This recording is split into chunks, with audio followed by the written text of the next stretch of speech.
Hello and welcome everyone to a very special night here at the live streaming series from the Midwestern Marx Institute for Marxist Theory and Political Analysis. I'm Noah Khrachvik, and tonight we're hopefully still going to have a conversation with anti-communist activist Drew Pavlou. I hope I'm pronouncing that right. However, I just want to say he and I spoke earlier today for me, which was way late last night for him. And he said that he had a very late night and it's 8 a.m. over there for him. So he may still be asleep. We'll give him the benefit of the doubt. And maybe he's still sleeping because he hasn't shown up yet. And he was supposed to maybe half hour ago. So who knows? I hope he's not ghosting me again because honestly, I'll say this. I do respect the man because in one big way, he is very different from many anti-communists. And then he's actually willing to put his money where his mouth is here, right? He agreed to have just a regular conversation about these topics that he talks about and try to make his case to me. So I respect him because nobody else does that. And that's important. So it's okay if he's not going to be here. Maybe he'll be late. Who knows? We'll go just you guys and me until he gets here. So without further ado, let's get started.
Welcome back.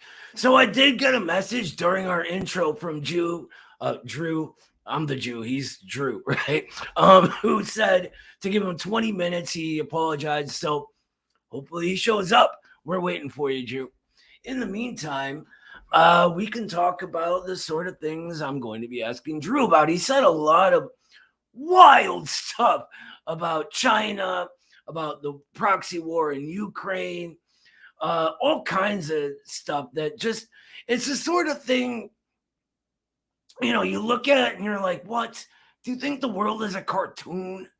I mean, for real, like, in his defense, the media portrays the world to us as a cartoon a lot of the time, right? That's how they they ramp up the sort of war machine our ruling class needs so that they can sort of manipulate our emotions in a way that allows them to get away with all of the horrible crimes against humanity that they get away with on a daily basis. I mean, right now, and this is really important to think about, right now, that we are closer to nuclear war than at the very height of the Cold War, than at during the Cuban Missile Crisis. I mean, this is a big deal. The clock that they have that they always like put it closer to midnight for nuclear Armageddon is closer to midnight now than it has ever been in history. And their media machine is designed to lend moral credence to what they're doing. So as they march us towards literally the possible destruction of the human race, we go, oh, they're fighting for what's right. and this is always done in a bunch of really sleazy ways, and it takes advantage of otherwise good people. And I, for one, am fucking sick of that. That's it. I'm just fucking sick of it. Every single time this happens, the communists are going, hey, they're lying to you. Hey, they're lying to you. Hey, they're lying to you. And every single time they're going, oh, those Iraqis, we got to bomb Iraq and get rid of Saddam Hussein because he's a dictator. When the real reason was Saddam Hussein wanted a bigger cut of the oil markets. That's the reason, right? They didn't care about dictating. And I mean, the example of Iraq, right? They were telling us that the Iraqi Republican Guard were literally pulling babies out of incubators and throwing them away, right? Which is insane. Think about people actually doing that. That, again, is that cartoon, right? Michael Parenti joked that with the actual things that the numbers that came out on it, and I have a terrible memory, so I don't remember the numbers, that they would have had to be the world center of premature babies and incubation technology. They just weren't. So Kyle Pettis, thank you very much for the super chat. Says nothing but confidence and comrade Noah slap that anti-commie crap right into the dustbin of history. Humanity will prevail against the parasite that would see us destroyed in nuclear fire. Damn straight, Kyle. And that's the thing. If we are serious, right? If we are serious about what we say we want to do, then we need to get serious about it, right? They're marching us towards nuclear Armageddon. That's not a joke. That's not an exaggeration. They themselves, the establishment institutions set up, say these things, right? They're right now sending cluster bombs to Ukraine because they're running out of normal ammunitions, right? This is an escalation. And, they always have an excuse. They're like, oh, but Russia's been using cluster ammunition the whole time. What they don't tell you, though, is the Ukrainian neo-Nazi coup government has been using cluster bombs against their own people way before Russia even got there. So Russia did it, so it's okay for us to do it. That don't fly with me. Just don't fly with me. But yeah, it's a scary time. And so if we're serious about what we say we want to do, we need to fight back against these things. Because if we allow this to happen, then it's on us, right? For not stopping it. The only people that can stop the American ruling class is the American working class, right? That's us. That's all of y'all. That's me. That's this institute. That's all of us, right? I'm getting a few, sorry to interrupt this whole rant I'm on, but I'm getting a few questions in the chats asking where the debate is. Hopefully it won't be much of a debate and more of a conversation, but Drew messaged me a few minutes ago, maybe 10 now, 5-10, asking for 20 minutes, which I'm happy to give him. It's incredibly early where he is. It's like 8 a.m. over there. So let's be patient. Hopefully he shows up, because facts are facts. He did ghost me a couple times before this. He said something wild, and I was like, well, you want to talk about it? I'm right here, and he agreed and never responded. I brought that up again. He agreed, never responded. So at that point, I was under the impression he found out who I was, who I worked for, and was like, ooh, I want none of that, because it's one thing to, debate people that are used to debating that you can dismiss, or that have some dishonest narrative wrapped around them that you can say, oh, they're just crazy. But it's another thing to debate someone that works for the Midwestern Marx Institute that's respected the way the Institute is. No, I'm not, Lord on high of everything awesome or anything, but that's a whole different situation. And credit where it's due, we set this whole thing up. So I give him massive respect just for doing that. James Lindsay won't do that. Jordan Peterson won't do that. None of the like libertarian thinkers, any of the Koch-funded pundits, nobody at PragerU will do that. They just won't. So respecting actually being a man and putting his money where his mouth is, if he does that. I mean, he may not. And if he doesn't, that's fine. I understand it's early there. He said he had a late night. So it's whatever. Hopefully we'll reschedule. We'll do it a little bit later. In the meantime, I want to remind all of y'all to like and subscribe and hit the little notification bell if you can, because we do get algorithmically suppressed. For real, I know I've been going on about this lately, but it's a big deal. They're censoring people like crazy right now. Revolutionary Blackout Network, they recently got suspended from YouTube for like a video that was, 2 years old? They went searching through their content for something they could use. And that's messed up. And so the more we can do to overcome censorship collectively, the better. And if all you have to do is click a little heart or thumb icon and it genuinely helps, that ain't too much to ask. If you're interested in helping out the Institute a little more, patreon.com/Midwestern Marx or buy me a coffee. You can donate that way. We are working on a fundraiser in the near future, which should be pretty fun.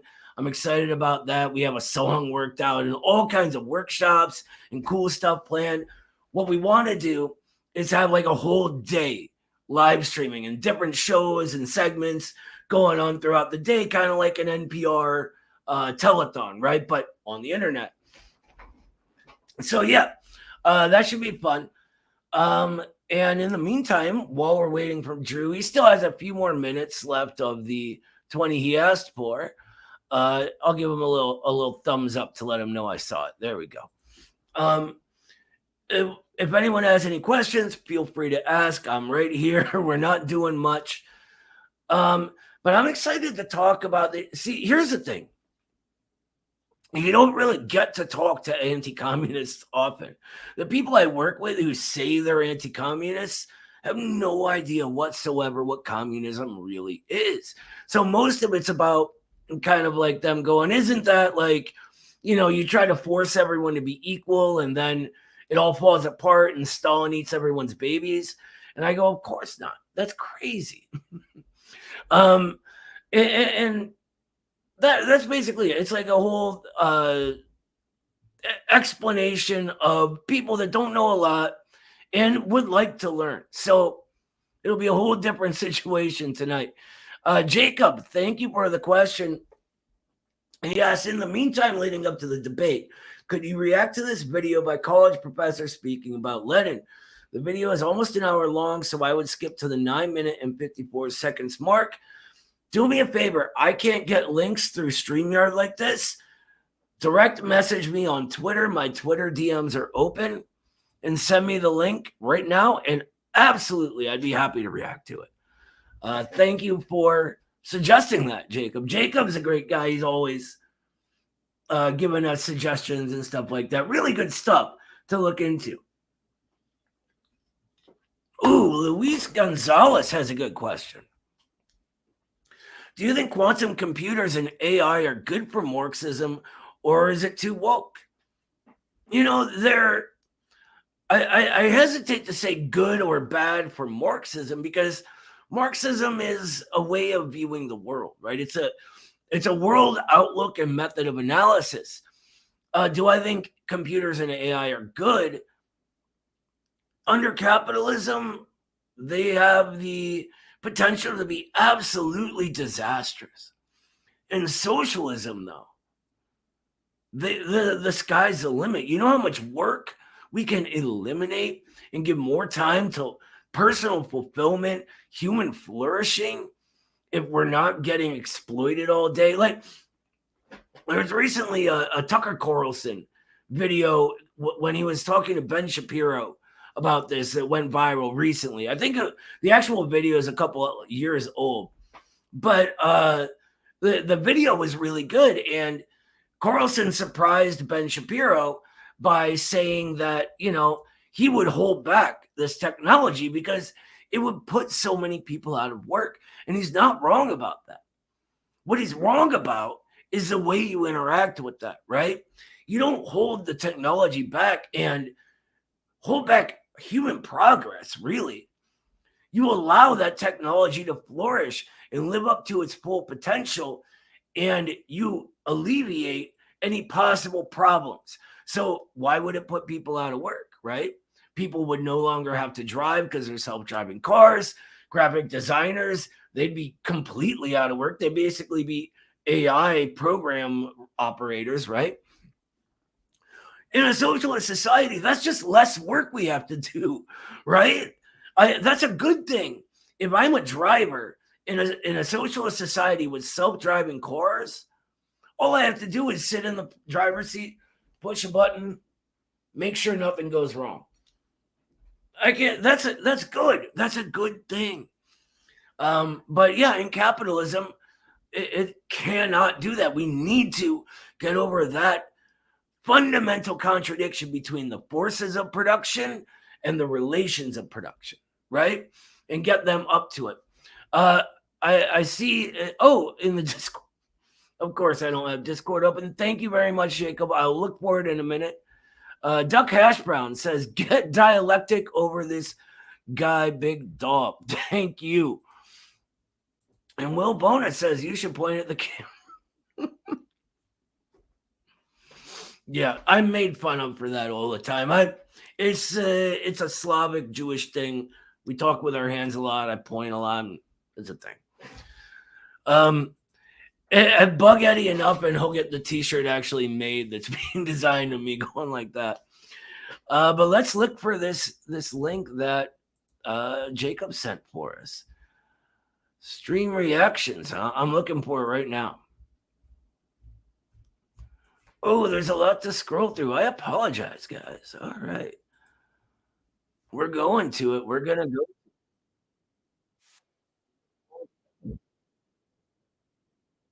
All right. So I'm going to share my screen with you guys so you can see it too. And we will just go as we go. Oh, Lemonheads, always with the great questions. Do communists want to ban cars? No. No, of course not. The powerful communist parties right now, like the Communist Party of China, has a really, really cool plan as part of their state plan. Now, by the way, they are the second largest car exporter in the entire world right now, which is a big deal, right? They came from nothing, and became this, right?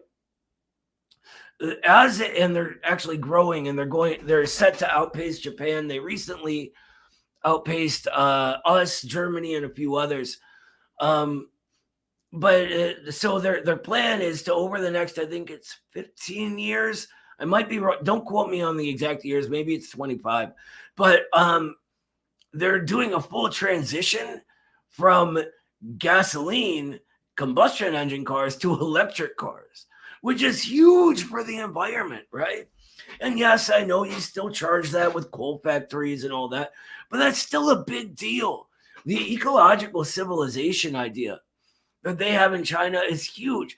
There's a reason we say that they're the leaders in fighting pollution right now, right? Thank you for the question and the $2 Lemonheads. And just so you guys know, that kind of stuff, the $2 here and there, genuinely helps us. The Institute gets zero funding whatsoever. Every dollar we have in our budget comes from you guys, comes from little things like that, comes from the Patreon. Somebody last week donated $250 to the Buy Me a Coffee. It's that kind of stuff that allows us to fund things and bring you better educational content. We might have something really exciting with Eddie to announce soon, so stick around for that. I'll let him do that, Oh, all right. Drew says he's about to join, so maybe we won't get to watching this, unfortunately. He said he had to take a shower, so I don't blame him. I need a shower when I wake up. I get it. All right, well, yeah, maybe we'll just do it for a second. Just a second, right? We'll see. What timestamp did he say he wanted? He said like an hour in, or I don't remember what it was, Jacob. So if you can tell me that, we'll watch it. If not, it's okay, and we'll just talk to Drew. No, he's not. Thank you, Lemonheads. Lemonheads is one of my favorite people that watches our online content and stuff. That sounds great. Oh, he says 9 minutes, 14 seconds. All right, let's get to it. We are going to share our screen, and it's going to be this one. Okay, then let's talk about violence, and in particular, Lenin's attempt to implement Marxism in practice through the Russian Revolution. Before we get to Lenin himself, I want to talk a little bit about violence itself. World War I involved violence on an unprecedented scale. The last major European war before this had been the war between France and Germany in 1870. That was already more than a generation in the past, and by 20th century standards, it was actually a very minor conflict. Of course, the American Civil War was an immensely bloody conflict, but I kind of like the way this guy talks, honestly. It's kind of cool. All right, let's keep going. But still, World War I dwarfed it. This was violence on a scale that no one had ever seen, and really that had not existed maybe ever before in wartime. It led in some quarters to a fascination with violence, and in fact, leading up to it was a kind of fascination with violence. Last time I treated the war as if it was simple.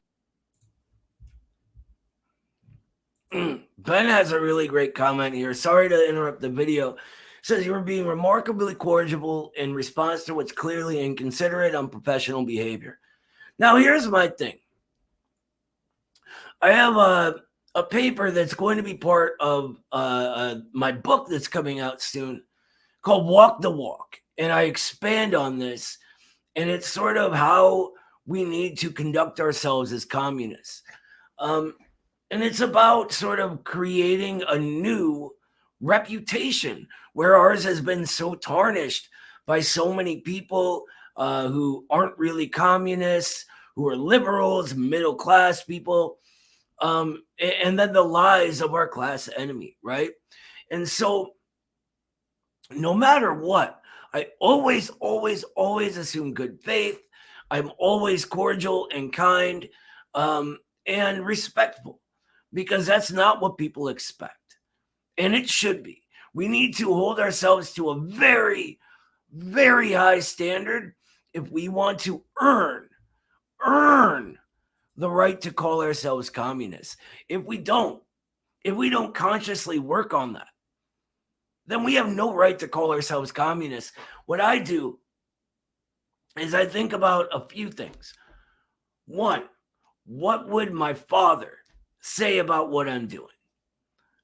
Everyone in my neighborhood respected my dad. They called him Pops. My whole neighborhood called him Pops, right? And that was because they all loved him. There was a connection there between my community and my dad, right? Everyone, not even just his kids, called him Pops, and it was sort of a badge of honor. But if I had to go to my dad and, say like, oh, I was complaining this guy was late, I wasn't giving, like, it wouldn't fly. I would expect to get slapped in the back of my head. And like right now, even thinking about it, I can feel that, right? But that's one thing. Another thing, I think about whether or not I could look my son in the eye and say and tell him what I've done, and whether or not he could still, after that, say, that's my dad. I'm proud of him. I want to be more like that. So there's two things. The third thing is I think about how Henry Winston ran the Communist Party USA. And this is what he demanded of communists at that time. Now, we're no longer in the place where the party can demand that sort of work on ourselves from membership, right? We suffered a lot of setbacks over the last period of history. But building back up has to begin somewhere. And it has to begin with us. And it has to begin with the working class, because the middle class just doesn't have the sort of social consciousness that allows them to easily get in that way of carrying themselves. But if we can lead by example, if we can set that example, more people will do that kind of thing. You know what? I'm getting so many questions that I'm going to stop the video. We'll go over that another time, Jacob. Thank you for that thing though. Lemonheads has another one, and thank you again, Lemonheads. Are engineers and baristas part of the proletariat? There's sort of a weirdness on what do we call proletariat, what don't we call proletariat, right? And so it's confusing because you see really, really passionate debates over what's proletarian and what's not, right? And it's not so simple. Marx uses a word very contextually. He'll speak of the sort of the industrial proletariat, the God, I'm blanking on the words, commercial proletariat, all kinds of different qualifiers to proletariat. But what proletariat means, right, is that class of people in contradiction with the bourgeoisie, right? The contradiction with the bourgeoisie is a reflection of how production takes place, right? So commodities being bought and sold were the general way of society, because everything in society is a reflection of that. And it became contradictory in this way, where we had a sort of individualized ownership of production, but a newly socialized means of producing, right? And so the producers, the ones actually doing the labor that adds value into commodities, are in direct contradiction with the bourgeoisie, the owners of that manufacturing. And so that expands outward, right, and builds over time. And in our era, something new happens. And this you will be able to learn about in my book. But next week on Tuesday, pay attention to the class that will be live streaming. It's the last one in Basics of Marxism, because we're going over the theory, which is my theory, of reproletarianization. And what it discusses is the rise of the working middle classes. And so workers not engaged in direct value production or its distribution in commodities, who are part of constant capital, and Marx calls them the agents of pure agents of circulation. They're sort of a different stratum, and we'll get to all that later, because my guest Drew just showed up backstage, and so we're gonna bring him right on. Everybody, welcome Drew. Oh, we can't have that. Hold on. You're tiny there. Let's get you. There you go. Thank you, Noah. I'm apologizing for being late, man. It's very, very busy time. I'm a bit behind on a lot of university assessment, so I went to bed quite late. It's only 8:30 here, but no, thank you for having me on. And I also apologize for how long it's taken to finally actually do this as well, because I've always meant to do it. It's just it's been a pretty tough time. But no, thank you. It's all right, like it's early there, and I get it. And I will say, and I was telling the people watching this right beforehand, out of every anti-communist, you actually are here to put your money where your mouth is. And right out the gate, I respect you for that, because most will not do that. Not with an institute like the Midwestern Marx Institute. Listen, firstly, I would just say, while I am against, Leninist regimes, and I am obviously like a strong opponent of the Chinese Communist Party, and a lot of, and I also, oppose the Soviet Union, for example. I wouldn't necessarily define myself primarily as an anti-communist, because unfortunately throughout history, anti-communism has been primarily, the label of fascists anti-communism has been the organizing principle of the fascists, for example. Look, during World War II, just like Churchill and FDR, I would have allied with Stalin and the Soviet Union against Nazism, because primarily, for me, I do see the number one threat to be fascism and Nazism, etc. But I've always just been a strong opponent of Marxist-Leninism. If that, I'm not necessarily against socialism. I'm not necessarily against.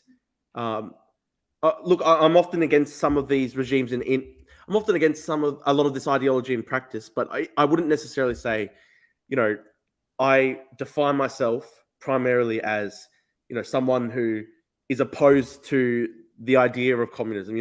For example, the stated dream of communism, which is the egalitarian, stateless society, hundreds of years into the future, that sounds like a beautiful prospect to me as well. It's just that these regimes in practice, that's why I oppose them. I just wanted to firstly say, I'm not necessarily defining myself primarily as an anti-communist, but obviously for the overall, ease of labels and the discussion, etc., it's fine. But well, what that is, I think, is an ideological issue, right? So from a Marxist point of view, we don't define things based on the idea first, right? And actually, even a definition is a weird thing for us. But from what the actual real world impact is. So when you're against the real world phenomenon of communism, rather than, ideas of this thinker or that thinker, materially speaking, you're an anti-communist. And that may not be how you think yourself. But honestly... Okay, I see your point, though. In my experience, everyone who thinks of themselves as an anti-communist, or like what you were just saying, really is just under a lot of misrepresentations and misinformation about what communism is, the history of socialist societies, etc. Like, just as an example, you say like the goal of communists, the moneyless, classless, egalitarian society, right? I mean, that's the stated idealism, not. I mean, although I do know, however, that's the thing. Yeah, like I do know, Marx did say first you have to develop the forces of production, etc., and he did see this, as a very long-term goal. What he's describing, though, is the overcoming of societal alienation, and it's a dialectical thing, right? So a thing becoming its opposite through its process, through the interpenetration of opposite. I'm not going to explain to you that that would get very boring. But look, I do know about, like, Hegelianism, the dialectic, etc. Right. I'm not sure. Have you read much of for example, like Kolakowski's Main Currents of Marxism? No, I have not read that. Okay, fair enough. I mean, like, look, this is probably seen as like one of the major critiques of Marxism, and so obviously it's a bit opposed. But it's interesting. Kolakowski was an intellectual who did start out as a communist. He was a Polish communist intelligentsia, and over time he left the party and he did become a critic of it. But he didn't, for example, define himself, I think, as an anti-communist. And his work it's good work. I haven't read the whole thing, but Kolakowski, for example, is someone who's not necessarily. I mean, he was quite ambiguous as a thinker. He was a socialist up to his death in many ways. So yeah, I don't know. I will say, like I've said, every single criticism of Marxism, as in the worldview, even and a lot of the sort of, real world criticisms that I've ever seen, ever, and I'm talking ever, have been misrepresentations, it seems to me. And we just actually went over like a guy that's known as one of the sort of like top thinkers of anti-communism right now, James Lindsay. We went over something he said last week. Look, and it's just every one of them starts with lying, right? They tell you communism is this, Marxism is this, and then they look. I just want to quickly criticize it, right? And then I just want to quickly say I definitely don't see myself as a fellow traveler of James Lindsay, and also, even for example, Jordan Peterson, when he had the big debate with Zizek, and he said, like, the thing that I've learned when Jordan Peterson said, well, to familiarize myself with communism for the debate, I read the Communist Manifesto, which is obviously just like the very, very tip of the iceberg. Like, obviously, a lot of the thinkers primarily associated with anti-communism in the West today, people like Jordan Peterson, and I wouldn't even consider James Lindsay a thinker or whatever, but yeah, obviously it's not intellectually that deep, the engagement, but yeah. What's crazy, it's even deeper than that. So by Peterson debating Zizek on Marxism, right? That's what that debate was supposed to be about. Zizek's a rabid anti-communism. Yeah, anti-communist in real life. Like, he worked with the CIA to bring down existing socialism. There's an interesting interview we did with Gabriel Rockhill, who is a Marxist thinker, who wrote a paper calling him capitalism's court jester, right? And this is part of a theory we have called the purity fetish, in that I'm not going to explain all that. Never mind. But yeah, he's sort of, in his criticism of capitalism, there's no alternative within the real world other than, maybe we can say mean things, right? And I think that gets a lot of people. And that is Zizek, I suppose, yeah. What I really think, and I'm all due respect, what I think has happened with you is that you're a good person, right? Thank you, Noah. And lots of good people get manipulated by slick media narratives that get all this kind of funding and institutional support and spread all over society in order to engage in actions that benefit only the ruling class, or the American ruling class in particular. Maybe not even the Australian. I don't know much about the Australian ruling class, but that's generally, like, for example, maybe 2009, no one in America had heard of Xinjiang, right? Yeah. Over the next year or two, you hear a little bit, but then it explodes. When? After the pivot to Asia. And there's a lot of narratives that sort of begin with maybe a misrepresentation of a real thing, but then explode into wild narratives, and they get us just with a little bit of plausible deniability and a kernel of truth here and there into these areas where we're manipulated by language and all this other stuff into supporting things that are against our interests and against our morality, but it's framed in this moralistic way, And so that's my sort of criticism of you. I think that's what's happened. Look, Noah, just on the Xinjiang thing. I'm certainly aware I certainly see your point that, very few Americans would have known where Xinjiang is, like, prior to even the recent revelations of what's been happening in Xinjiang over the past couple of years. And still, if you ask most Americans to place Xinjiang on a map, again, probably wouldn't be able to tell you. And it's the same in Australia as well. Honestly, look, I know we are both heavily engaged in these debates, but the reality is, if you just went onto the street and asked any American, like, are you familiar with Xinjiang, or are you familiar with, for example, the Uyghur people? I don't think anyone. I'd still think the vast majority wouldn't be familiar whatsoever, even with the recent reporting about what's been happening. Same with Australia. I just want to quickly say, so people don't know this part to my history, right? So 2016, and I was still in high school in 2016, so that was my final year, and we had to basically do like a sort of history mini thesis where we took the position of any government in the world, and we basically had to take that government's position on issues of separatism. And, so just by pure coincidence, 2016, and I'm 17 years old, I picked China. And at this stage, I would have thought, China, obviously it is a one-party state. It's a dictatorship. It's obviously authoritarian. Hold on. I got to make one.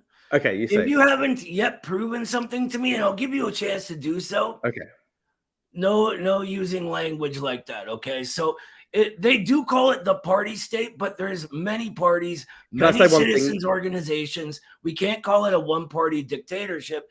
That also, we get into what is democracy at that point. Okay. So we can go over that stuff, but let's Okay. keep the language neutral till then. Okay. Please, that's all. I will just have one really quick response to that. I would say it is actually, in the first article of the Constitution over there, this is a people's dictatorship. So it does define itself as a dictatorship.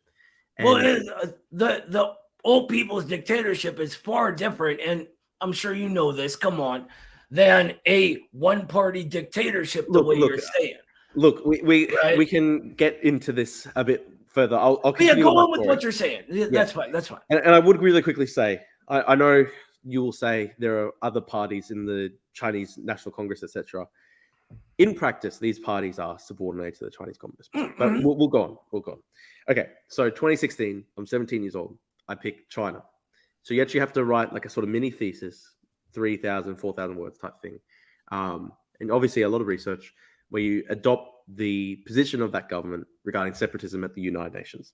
And so as part of that, I read a lot about the Chinese government's position on separatism. And I had to listen to Chinese ambassadors speak. I listened to Chinese diplomats speak. I listened to, I read the position of the Chinese Communist Party. I read the arguments put forward by Chinese Communist Party officials.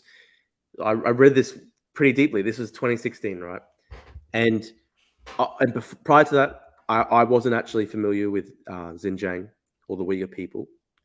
I think that can probably be forgiven because I was only about 17, but still. Anyway, I wasn't super familiar. If you asked me my general position on China at the time, I would have probably said, it's an authoritarian state. And I would have said, there are terrible human rights abuses there. But I also wouldn't have necessarily seen it at the time as in the way that I see it now, which is effectively kind of like a Stalinist system, very repressive. This is how I see it. Obviously now I consider myself to be a really fervent opponent of the Chinese Communist Party. At the time, I definitely would not have considered myself that. And I wouldn't have seen myself as an activist, really. So I wrote the report. And, I actually, it's funny, we had to give kind of like a short oral presentation as a speech where you take the position of the Chinese diplomat. So I was there in class, basically talking a bit about Xinjiang from the perspective of the Chinese government, the Chinese Communist Party. And as part of that, I did read about incidents of terrorism in the People's Republic of China. I read about, for example, the Kunming station attack, where the Chinese government claims that it was Uyghur activists or Uyghur terrorists who attacked innocent people in the Kunming station, and I think dozens of people did die. I think about the bomb that happened in 2016, right? There are a couple of stabbings. Is that what you're talking about? There were a bunch. I was talking about the stabbing incident there. Yeah, okay. Station. But I do know what you're talking about. There have been, for example, bomb attacks.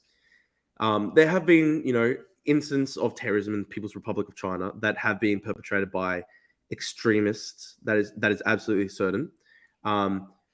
Look, now a couple years later, having studied the issue much more deeply, met a lot of people in the Uyghur community, met a lot of Tibetans, met a lot of people in the dissident community, knowing what I do now about how the Chinese government, will go to very extensive lengths to silence critics, to attack critics. I mean, you would for sure, Noah, think that the American government is behind false flag terror attacks. Look, I probably... So you think what you're saying, I'm sorry, I hate to cut in, but this is going pretty long. Basically, what you're saying here is two things. This, for you, begins before media. And secondly, exactly, you believe that the Chinese government is staging false flag terror attacks? No. I just want to quickly say, I'm not necessarily saying that the Kunming station attack was a false flag attack. I'm not necessarily saying every incident of terrorism in the People's Republic of China involving extremists. I'm not necessarily saying every single one was a false flag terror attack. I'm saying, knowing what I know now about the lengths to which the Chinese government does go against its opponents, I would think it's certainly within the Chinese government's remit, or I'd say it's certainly possible for them to carry out false flag or terror attacks. I'm not necessarily saying that all those But terror attacks were false. I flag. got you. I got you. What I'm going to say is what you're saying is that you. So, and I'm sorry to interrupt. Just talk over me if no, you go. So what you're saying is that you don't have proof that there was any false flag attacks, but you really think there could be. It's a good possibility, and you sort of tend to slide that way. Like, look, this is sort of not central to my point, but what I was just going to quickly say is, so obviously, like back in 2016, when I wrote that kind of small history mini thesis on the Chinese government's position regarding separatism, and I did read about the terror attacks involving extremists inside China, and obviously, at the very least, the Chinese government has used those terror attacks as a pretext towards a very broad crackdown, and the Chinese government itself. And I'll just remember that language thing, though. Pretext assumes your intent has been proven. That has been the reason they've given for repressive measures. That, I would have some criticisms of, but this is the real world, and those terror attacks were real, and innocent people were dying. And it's very, very really funded by Western money. And this goes way back to before the Civil War, with what's his face that was in the Kuomintang. That's the whole thing. Anyway, we don't have to stay on this terror attacks thing. Yeah, okay. One of the things I really, and here's my thing, right? I am a communist, and my fight is against the ruling class here. That's where my business is. This is where my family is, where all my coworkers are, etc. Right? And so it strikes me as too big of a coincidence for me to be sort of led to hate China at this time when my ruling class is destroying the lives of all the people around me, right? Getting worse and worse in America. It might not be that way in Australia. We have a sort of unique situation here with neoliberalism, blah, blah, blah. But so this leads me to when you say things, and one of the things that you said that I took note of was that Xi Jinping is a dictator, right? And what happens a lot of the time is we use this language, and we use it even without thinking and without looking for sources on all of this thing. Like, okay, is Xi Jinping a dictator? Let's see, right? And so I look into China's governance. I look into their democracy, and what I find when I do is a system that is far more democratic than anything I've experienced here in the U.S., where 90% of the people who win elections are the people who spend the most money, where there's these two parties carrying on a back and forth politicized between their class election system, right? And so my question then to you is, if Xi Jinping is a dictator, how are Chinese laws made, for instance? Does he just say, I think this should be a law, you guys go do it? Is that like your thought process or what? Look, there's a lot of things to unpack here. I'll quickly just finish my story about Xinjiang, and then I'll address the Xi Jinping point. So back in 2016, sorry. So I concluded that report on separatism, Xinjiang, etc. And I certainly viewed the Chinese government as repressive at the time, and I certainly viewed them as. Can I interrupt real quick? Okay. Yeah. Did you ever ask why? Did you ever ask why you were led to that sort of view that they're repressive? When we say repressive, that's always in context, right? That's in relation to all other governments, rather than some imaginary unrepressive fairyland that you and I can dream up if we sit here and put our heads together, right? Listen, I do have to say, for example, with that report I did, and I certainly wasn't like an fervent opponent of the Chinese Communist Party at the time. The reason I thought it was repressive was because I had actually read the statements of the Chinese Communist Party officials. I'd read their arguments. I'd listened to their diplomats. I'd actually studied the issue in depth, and I had also been cognizant of the fact that there were terror attacks in China, and I still concluded that it was repressive because, the situation of the Uyghur people is such that they are very much economically marginalized in what is their own homeland. It's hard for them to get jobs in a lot of the top positions in that society. It's hard for them to, and obviously there are going to be token cases here and there, but on the whole, the Uyghurs are still economically very sidelined in their own country.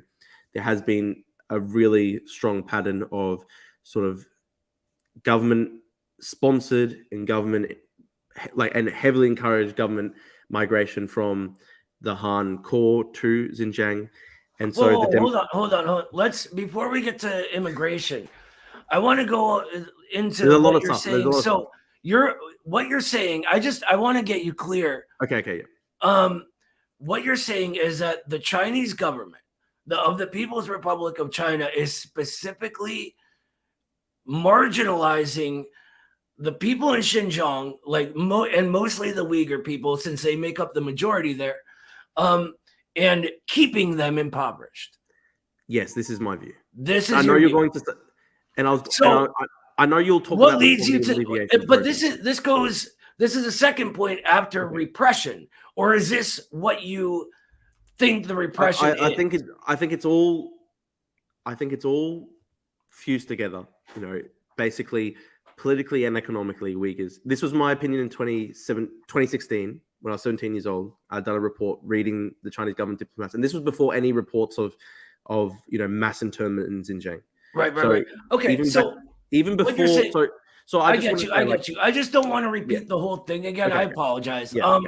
You're saying that you did all of this research for your school project in high school, I assume? Or is this college? And even before reports of mass internment in Xinjiang, right? I still view it as a very repressive. So, but your research was limited to Chinese, like listening to speeches, reading their reports, etc. Right? That's This is what led you to those conclusions. A major part of it was reading, the reports by Chinese Communist Party officials, listening to the Chinese diplomats, but I also tried to read information about, because this is the reality, Noah. Can you tell me right now that it is possible to strongly criticize the Chinese Communist Party in China and get published? I think that's exactly what the Chinese Communist Party does. Is it criticizes itself constantly, and you can look in any of their plenary reports or anything like that. Like if you're talking about an actual substantive criticism, right? And I don't know how it is in Australia. It may be different there. In the U.S., there is less ideological diversity here in our so-called open society than there is just within the Communist Party of China. Right. I've seen all kinds of debates, and especially if we talk about the wild 90s, right? Where, people are asking for liberalization and all kinds of stuff. It's a whole range of ideas, and they are substantive, right? What they want is it to be grounded in substance. If you believe that you can do a better job at something, they're not going to not listen to you, right? Can I say one thing?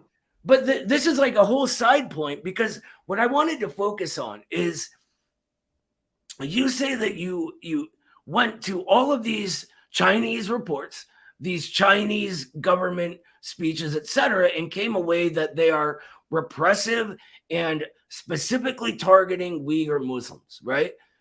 But if we say that they cannot be criticized or cannot criticize themselves, then I don't understand how you come away with that from just reading their stuff. You know what I mean? The two don't add up for me.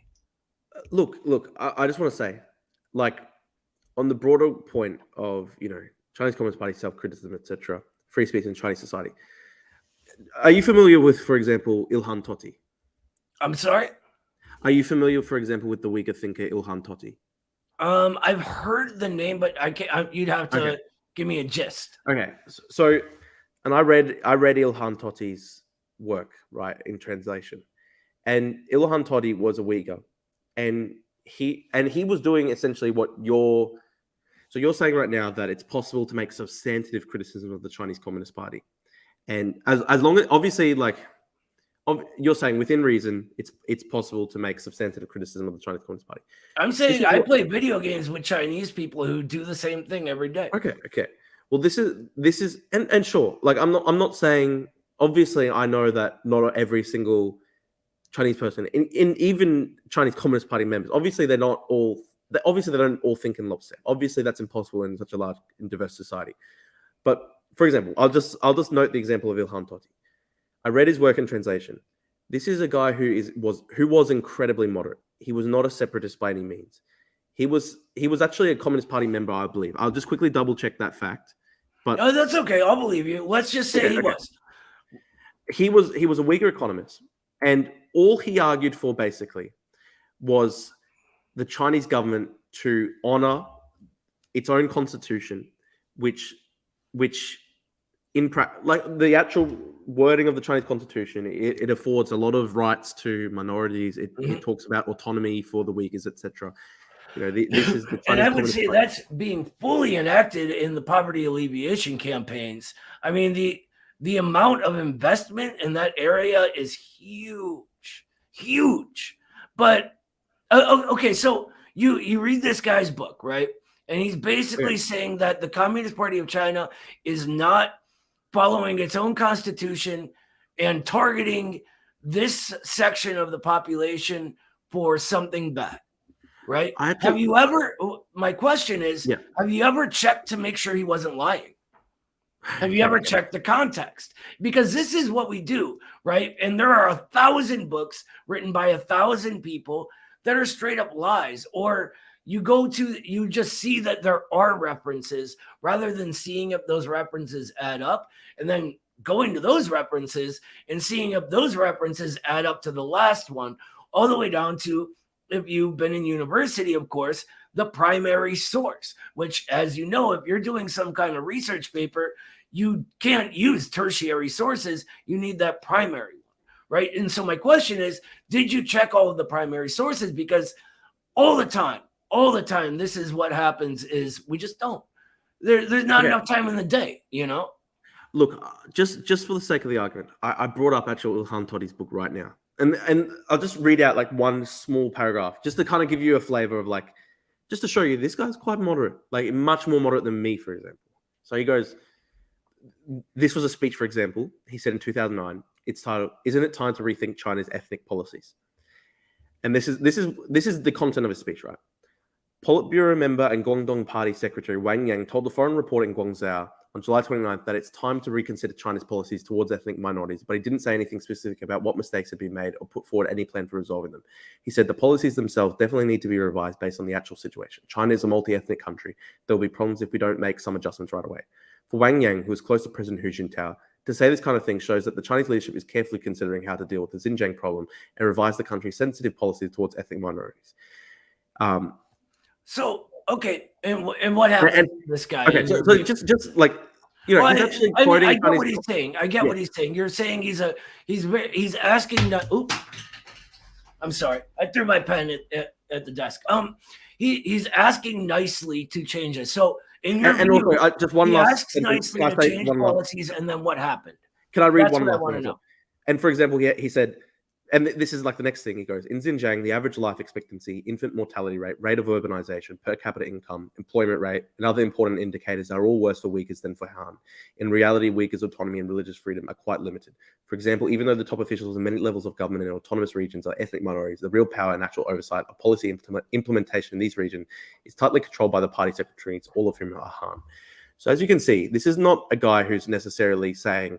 Pretty sure that most of the party workers in Xinjiang are Uyghur people. I could be wrong about that. Look, many of them are. You actually are right that many of them are. The vast majority of them are. Many of them are. What he was arguing was right? that. And so what I'm saying. So and this was 2009 as well. I'm just trying to fast forward through all the stuff he's saying that could be true or could not be true. What happens to him? What happens to him? So he's currently serving life in prison in China right now, jailed for life in September 2014. For what? For writing. Wait. So you're telling me if I look up this guy's name, it's going to say that he was arrested for writing this very mild criticism. Well, this is what is the reality. Obviously, the Chinese government. The Chinese government claimed he was a terrorist. What? Okay, so the actual charge is terrorism. Yes, but there's no evidence whatsoever that he's a terrorist. Okay, and you made sure of that. Yes, or have absolutely you just believed that? Absolutely certain. And you can even read the content of his speeches. Like, this was one of the most mild critics of I mean, obviously, he was a strong critic. What you're saying is, so if he's charged with terrorism, it sounds to me like there's a whole lot more going on with this guy than just this very normal critique, right? Because party secretaries all over China give on a regular basis. Because I would also say, because they're interested in improving the conditions in their region. Because one, that's how they move ahead. That's how they are eligible to this is the whole for a thing, higher elected office, right? But the other reason is because that's generally going to improve the lives of the people there.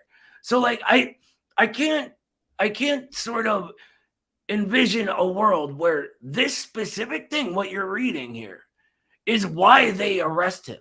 That doesn't sound realistic. Because like in his writing, the thing that he would always come back to is that the Constitution of 1982, protective law. And a protective law introduced in 1984 made Xinjiang the Uyghur Autonomous Region, allowing its So according to the law in China, this is what he would say. He'd say the law in China allows the inhabitants of Xinjiang, the Uyghurs, to preserve their own written and spoken language, their customs, traditions, religious freedom, giving them the right to hold key positions in local government. And he was just simply saying the rapid marketization, early 2000s, really damaged that. It left behind a lot of the Uyghur people. It marginalized them in their own society.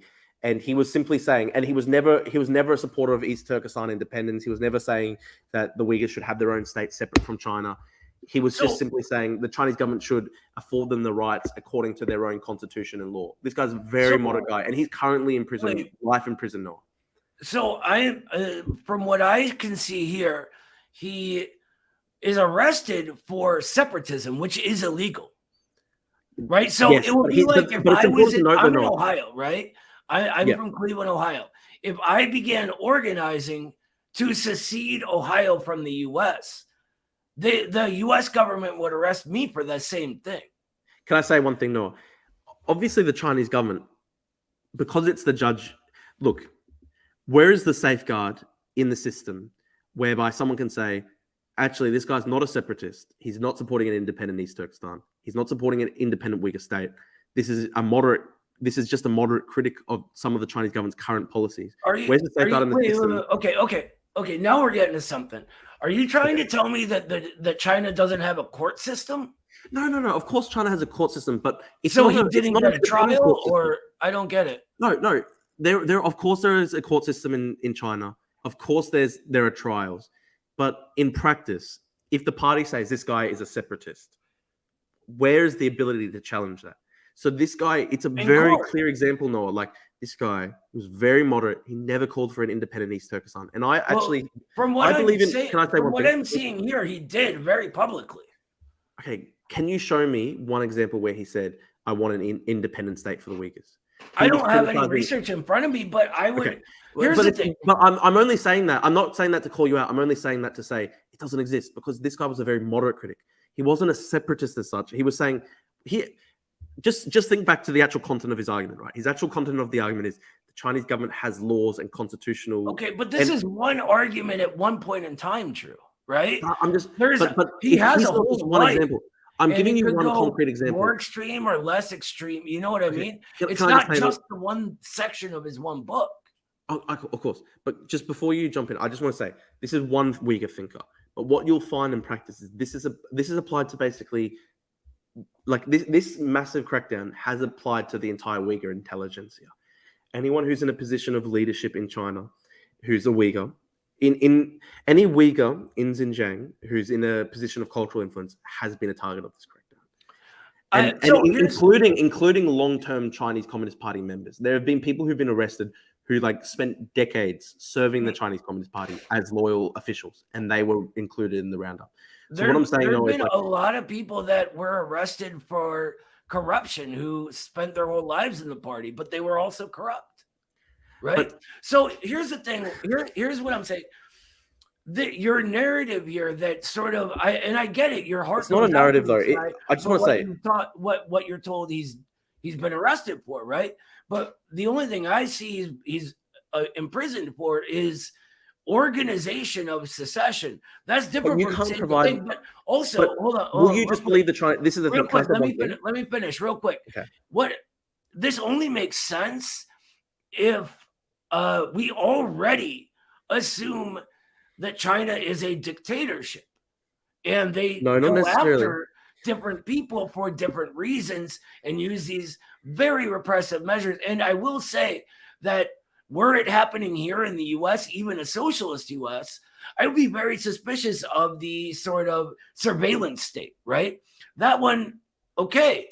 But the US is way more hardcore with surveillance, as you probably know. But here's the thing, it only makes sense if the whole thing works together. And what I'm saying is that we cannot make a case, a real case, that China is anything but one of the most democratic societies in the world, right? And it doesn't work like your society and what you were raised to think democracy is, but it works for the Chinese people. Do they have problems? Of course.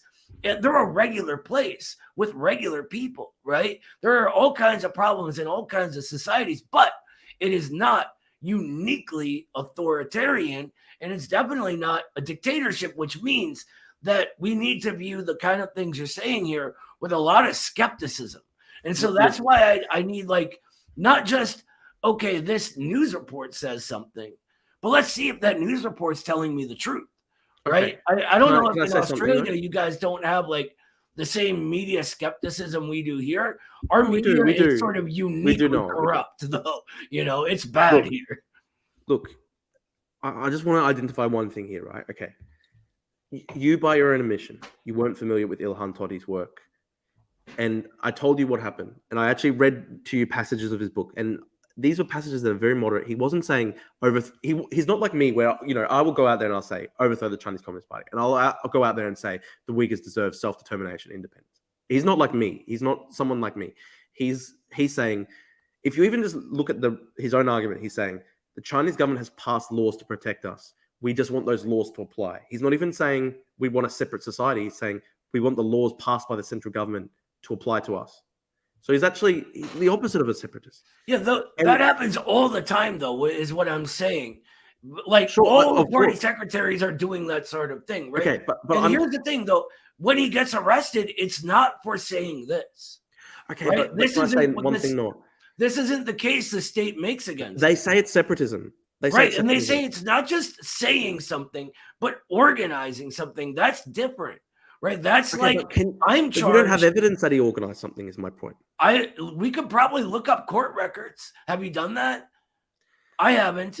We could do it together sometime. Not while we're on the street. To my knowledge, I guarantee you there is some sort of something more than just he said something mildly critiquing the government. That kind of thing doesn't happen all the time. It just doesn't. Of course, when he's arrested and in prison, they're not going to say, we're arresting a moderate because we hate moderates. They're not going to say that, of course. So do you have proof they're lying, basically? Yeah, but I'm just saying, like, you don't have proof that this guy was a separatist. You don't have proof that this guy was organizing against the Chinese government. I've actually given you evidence that he was even a moderate, that he was actually calling for the Chinese government's own laws to apply to the Uyghurs. And then your simple response was, and I told you, life imprisonment, which is a very serious thing. And your response was just to Google, and it says that he's been arrested as a separatist. And you say, well, the party says he's a separatist, so he must be a separatist. That's kind of I'm saying that they have a legal system, right? And the guy had a trial, and he was found guilty. Hold on. Now, from there, we need to decide whether or not there is evidence that the Communist Party of China, which isn't involved in this, by the way, it would be the justice system in the state. that the Communist Party of China is leaning on the justice system and We know telling that- them and we know telling that's whoever how the the judges are, right, to sort of make things up because they want this guy who said something mild in prison for life. That doesn't make any sense. Why would they keep this guy in prison and pay for his whole life if there wasn't something there? What I'm saying is there are court records. We could probably look at them, right? And I'm saying that the reason that you're coming to these conclusions is because there's a narrative already there, right? There's assumptions baked into all of this that we never know are assumptions. Why would you assume that the government and state are lying? I'm just not assuming they're lying, right? I'm assuming until it's proven otherwise that they're telling the truth. And you're just assuming they're lying. That's what I'm saying. That assumption has been created for you. Can I just say, look, we know that inside China, the judges ultimately answer to the Chinese Communist Party. They're answerable to the state.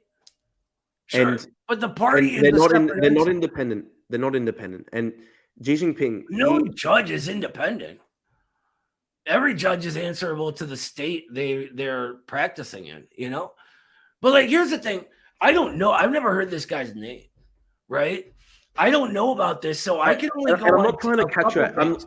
I'm not raising this to catch you out. It's more just I'm trying to give you a concrete example of someone who wasn't a separatist, wasn't a terrorist, but he's been involved in this roundup. I only have your word to say that, and the word of a sovereign country and government telling me otherwise, right? And now you're saying I need to take your word over theirs, but I don't really know you. I don't really know that. I'm going to assume they're not lying for no reason. What I'm actually encouraging you to do, I'm not necessarily saying take Drew's word over the word of the Chinese government. I'm just encouraging you to look into people like Ilham Tohti and do your own research and read into it. Because I think if you continue to support the Chinese Communist Party, which you will probably, I'm not going to convince you in a 1-hour discussion that suddenly you're not a communist anymore. Even if you continue to support the Chinese Communist Party, there are a lot of people who are communists who support the Chinese Communist Party, and yet they think what is happening in Xinjiang is wrong, morally wrong. So, so I'm just encouraging you. I get what you're saying. What I'm saying is it's only morally wrong if we have these assumptions. I'm going in here with no assumption, okay, right? And I'm just encouraging you to read about it. And I don't know this either. Someone in the chat is saying that Tohti actually publicized in class that, quote, Uyghurs must use violence to fight and Uyghurs must resist the government just as they resisted Japanese aggression. I don't know if that's a quote they claim is, but they're claiming that's Ilham Tohti's quote. Well, but I'm also being told this guy said that same thing. Look, that's my point. Can someone link me that? Because I want to read that. I mean, I'll pull this up because it was a super chat, and thank you, Kyle, for that. So if you can sort of copy paste the quote and look for it. Yeah. Because here's the thing, Drew, and here's the thing. If Kyle can just point me to a link, I want to just read that. That's all. Right? I think you're a good guy, and I think you're being manipulated here, and that's why, I just like to get at the truth, right? It really pisses me off because good friends of mine have been manipulated by sort of Trump here, right? And it pisses me off because Trump's policies hurt them. Yeah, no, I agree. Right? I definitely agree with you on the Trump. Our government warmongering, my government, not yours. So, well, maybe yours a bit too, right?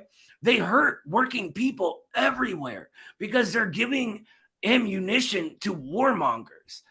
Since Obama, and if you look at the sort of Project for a New American Century, this is part of it, right? It's all war, war, war, war, because that's the only way to prop this dying empire up. But that's getting way off topic. Let's sort of go off of Tohti right now because it's kind of we don't know, right? So let's go. My question was, I'm not going to. How does go ahead? I'm sorry. Yeah, go ahead. I just want to say I'm not going to bog it down with just Ilham Tohti forever, but I do want to say that guy who's given that quote from Ilham Tohti, supposedly encouraging violence. If someone can point me to that quote and I read it, I just because I'm not familiar with any cases where he's called for violence. I just want to read that. But thank you. Okay. Well, and that's the thing. See, that's like what bothers me is because what they'll do is like shout the sensational stuff like innocent man arrested by evil communists, right? From the rooftops. But then this other stuff they'll sort of shove into a corner. Well, look, and you but got I'm not necessarily saying the reason I want to read it though is I want to try and verify that it's correct because I got you. You have to admit, Noah, just in principle, like you have to admit it, at the very least, it's possible for the Chinese government. It's a very powerful government. It's very possible for any powerful government to, perpetrate injustices. Oh, sure. Absolutely. It's possible, but is it true? And I just sent you the link. Thank you very much, Kyle Pettis, for that. You. So this is his Chinese Wikipedia then? No, I don't know. This is something translated. This is the source. I think this is Chinese. So he pulled that, copy pasted it from that, right? Okay, fair enough. And look, so you'd have to look at the actual I think it's like an online encyclopedia and see if it adds up. But I'm not sure. But he was. Oh, dude, I just got. I'm sorry, and I shouldn't bring other people in this, but one of the other people at the Institute says that the West in particular has a very long history, obviously, of calling these extremists moderates, right? This guy had the Chinese court. This guy was leader of a separatist group, not just organizing with it, but a leader of it. The Chinese courts had evidence of him preaching ethnic separatism, violence, terrorism, and religious extremism. There's 24,000 mosques in Xinjiang, right? That's a higher place than any of religious worship in the world. So, the idea that this guy is just some innocent Uyghur, it just doesn't add up when the government's doing this kind of thing. It's just. There's more mosques in Xinjiang than there are Christian churches in Britain. I mean, come on, man. It's not. Can I say one thing? Yeah. Listen, go ahead. I'm sorry. I ranted. No. You've done nothing wrong. I just want to say one thing. And obviously you're going to dispute this, and you're going to say, "Well, this is just your word, Drew, against mine," or you're just going to say, obviously, you're going to think this because you're an opponent of the Chinese Communist Party. But I've had Uyghur friends, man, who have been just normal people, and their family members have been targeted. So this is something I've encountered personally, right? Okay, I'm so sorry. And I know you're going to say that this is. Give me 1 second. Okay. If their families have been targeted, how do you know for a verifiable fact someone in their family isn't doing something messed up? My family's been targeted. I've been targeted by the state, but I was breaking the law at the time. They had a very good reason to target me. I was a piece of shit back then, dude. You would not have liked me back then. Well, I don't know. What did you do? Oh, too much to get into. But I'm 16 years clean now. I was addicted to heroin for a year. I'm glad to hear you're clean. That's good. Thank you. But this is what I mean is when it's these giant world-shaking social issues. I think it's really important to be skeptical of what we're told and try to understand both the truth and how even the truth can get manipulated to us, right? This guy still wrote that book, but at the same time, he actually said that quote that you read, right? But at the same time, he was also encouraging violence. They had evidence against him, right? I don't necessarily accept that evidence. But what I'm trying to say is that we're trained not to. We're trained not to question that. And all I'm saying is that we need to question it. That's what, this all started with me saying, let's try to make the case that China is a dictatorship, right? Let's see if that actually pans out. Because when we investigated, it can't, Look, even just so for example, can I talk a little bit about what I encountered with the Uyghurs, for example? Well, my Uyghur friends, etc. And obviously, I don't expect you or your audience to believe me. Obviously, you're going to think, well, of course, this guy's going to say this because it's a rabid anti-communist, etc. But this is. I'm just trying to explain that this is part of why I came to the position that I came. But how do you know you weren't used for some ulterior motive? That's what I'm trying to get at. Well, can I tell you a little bit about my history, how I first became an activist, Noah? Because I was getting a little bit into that. like with the how I researched Xinjiang back in like 2016. Basically, I was just going to say like, so 2016, I researched Xinjiang. At the time I came away from it that I thought the Chinese government was authoritarian, but I definitely didn't think of it at the time as like the worst government on earth. I wasn't like, a fervent opponent at that point in time. And also like just a little bit about my own political background. Back in 2015, basically that was when I first really got involved in politics. When I was about 16 years old, 2015, I was watching Bernie Sanders campaign for the presidency, and I was really inspired by him. To this day, I still have a lot of respect for Bernie. That was how I first came to think. So I have always sort of seen myself on the kind of left progressive side. Anyway, so 2017, 2018, I was never an activist. I was just a university student. And I was familiar with the authoritarianism of the Chinese government, but I came away from that report definitely not thinking this is the worst government on earth. And I certainly didn't think like, I've got to become an activist. I've got to drop everything to become an activist. It was when I started reading about the reports of mass incarceration in Xinjiang that really deeply impacted me. Because when I was growing up, I spent a lot of time reading about Nazism, reading about the Holocaust.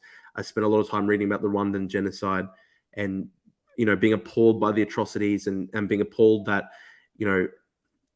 I know that you're going to claim that like the West has always used atrocity propaganda to further its own interests. But like the reality is like, if you look at it, like, for example, the Rwandan genocide, America didn't give a fuck. Like America, there was no economic incentive. There was no direct, there was no direct incentive for America to get involved to stop the genocide from happening. So it just took place, and there was just horrible massacres and even really low step. And I know this is just an interesting question. Obviously, this is a bit of a sidetrack. I just wanted to ask you a question, Noah. Are you familiar at all, like, with the Rwandan genocide, like stuff like how they had the RTLM radio station that would pump out the propaganda saying that the Tutsis were cockroaches, and it was even giving the location of Tutsis for people to kill them and stuff like that? I am not as familiar with Rwanda as I would be to talk about this, but I get your background. Can I say one thing? A little bit about mine. I just want to ask you. Let me give you a little bit of my background, because we've heard yours. So, my father was a union man, but not a communist. He was a Marxist, though, because my grandparents came from the Soviet Union. Okay, right? Whereabouts in the Soviet Union? My grandfather fought the Nazis as they came to exterminate my people. Yeah, right. Interest, whereabouts in the Soviet Union? My grandfather was from Georgia. My grandmother is from Kazakhstan, but like the southern, like Tatar edge. Oh, interesting. So the Man of Steel himself from Georgia. I'm actually reading Kotkin's biography of Stalin right now, and Are you on the first one or the second one? The first one, and I'm reading the part where with the second one. Why is that? The second one's absolutely. The first one is okay. I mean, he's clearly an anti-communist, but his sources line up. The second one, it's like he let his research assistants just like run wild. None of them, like, I checked five sources. None of them said what he was saying in the book. That's interesting. But, I only mentioned that because seriously, if you want the best biography of Stalin, and this is what gets me into everything, is my grandparents. If you want the best biography of Stalin you'll ever find, Domenico Lacerdo, Stalin, the History and Critique of a Black Legend. Stalin, History and Critique. It's fantastic. It includes all the sort of modern historiography. It includes the stuff that Kotkin himself debunks, right? It's very good. But so my family was very pro-Soviet and actually very anti-China because they were pro-Soviet, right? And I grew up in the 80s. And so I grow up and everything my family's telling me is exactly the opposite of what I'm being told at school. I'm being told the communists want to nuke us, right? This is in the 80s. I'm sorry? Why did your family leave the Soviet Union for America if they were supportive of the Soviet Union? Just out of interest. So I was little when they died. So one of the main things I was told was it was just unstable where they were. And they were trying to, there was like a fascist uprising a year before my father was born. And my grandfather had fought the Nazis, and My grandmother sort of convinced him to go somewhere more stable. He was an engineer. He could sell his skills anywhere, right? That's what they told me. Okay. I have this weird conspiracy theory level thing where my grandfather was some kind of spy, but that's just a fantasy. But anyway, Okay. so what happens is they're telling me, like for them, Stalin is the guy who fought the bureaucracy and gave peasants their rights within the dictatorship of the proletariat, which means before the 1936, it was only the city factory workers who really had democratic rights. After 36, everybody does. And so that's a big deal to them. Also, they were never communists, but loved the communists because they brought roads, they brought literacy, trade, etc. And they were the ones that fought the Nazis, right? Not to mention that outlawing anti-Semitism was pretty huge for my grandparents who had been hunted by anti-Semites, Yeah. So I'm growing up and I'm hearing all these things like my grandmother like praising Stalin and all this. But then at school, I'm hearing the commies hate everybody. They hate freedom. They want to nuke us, blah, blah, blah. And it didn't add up. And I would get in arguments and fights with other kids in school, right? Because I would say, no, the communists are the good guys. And we, duke it out. But this leads me to a very sharp skepticism of everything I'm being told, because from an early age, nothing seemed to add up. Who I'm being told to trust isn't trustworthy in some way or the other, right? It's either my grandparents or the school. And it turned out, as I became old enough to start learning these things myself, that it was mostly the school. And that there's a very good reason for that. And so what I always worry about is good people like yourself being taken advantage of in the same way that they were trying to do me, right?